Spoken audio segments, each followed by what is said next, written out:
Item ಯಾವುದೇ ಇರಲಿ try ಮಾಡಿ ಆಚಿ ಚಿಕನ್ ಮಸಾಲಾ. ಚಿಕ್ಕಬಳ್ಳಾಪುರ ಜಿಲ್ಲೆಯಲ್ಲಿ ಕಲುಷಿತ ನೀರು ಸೇವಿಸಿ ಭೀಕರ ದುರಂತ ಸಂಭವಿಸಿರೋದು. ಶಿಡ್ಲಘಟ್ಟ ತಾಲೂಕಿನ ಚಿಕ್ಕತೇಕನಹಳ್ಳಿಯಲ್ಲಿ 80ಕ್ಕೂ ಅಧಿಕ ಜನ ಅಸ್ವಸ್ಥಗೊಂಡಿದ್ದಾರೆ. ಕುಡಿಯೋ ನೀರಿಗೆ ಚರಂಡಿ ನೀರು ಸೇರಿ ಗ್ರಾಮಸ್ಥರಲ್ಲಿ ವಾಂತಿ ಭೇದಿ ಭೀತಿ ಶುರುವಾಗಿದೆ.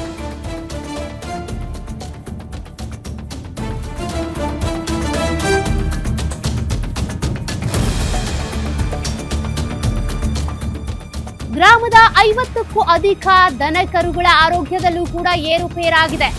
ನಿನ್ನೆಯಿಂದ ಆಸ್ಪತ್ರೆಗಳಿಗೆ ಅಲೆದಾಡ್ತಾ ಇದ್ದಾರೆ ಚಿಕ್ಕತೇಕನಹಳ್ಳಿ ಗ್ರಾಮಸ್ಥರು. ಶಿಡ್ಲಘಟ್ಟದ ಸತ್ಯನಾರಾಯಣ ರಾವ್ ಆಸ್ಪತ್ರೆ, ಅಬ್ಲೂಡು, ಬಶೆಟ್ಟಿಹಳ್ಳಿಯ ಆಸ್ಪತ್ರೆಗಳಲ್ಲಿ ಅಸ್ವಸ್ಥರಿಗೆ ಚಿಕಿತ್ಸೆ ಕೊಡಿಸಲಾಗ್ತಾ ಇದೆ. ಪಿಡಿಒ ವಜ್ರೇಶ್ ನಿರ್ಲಕ್ಷ್ಯಕ್ಕೆ ಸಾರ್ವಜನಿಕರು ಆಕ್ರೋಶ ವ್ಯಕ್ತಪಡಿಸಿದ್ದಾರೆ. ಕುಡಿಯೋ ನೀರಿಗೆ ಚರಂಡಿ ನೀರು ಮಿಕ್ಸ್ ಆಗಿ ಇದೆಲ್ಲ ಸಮಸ್ಯೆ ಅಂತ. ಪಿಡಿಒ ಬೇಜವಾಬ್ದಾರಿತನವೇ ದುರಂತಕ್ಕೆ ಕಾರಣ ಅಂತ ಆರೋಪ ಕೇಳಿಬಂದಿದೆ. ಇನ್ನು ಸ್ಥಳಕ್ಕೆ ಅಧಿಕಾರಿಗಳು ಬಂದಿಲ್ಲ.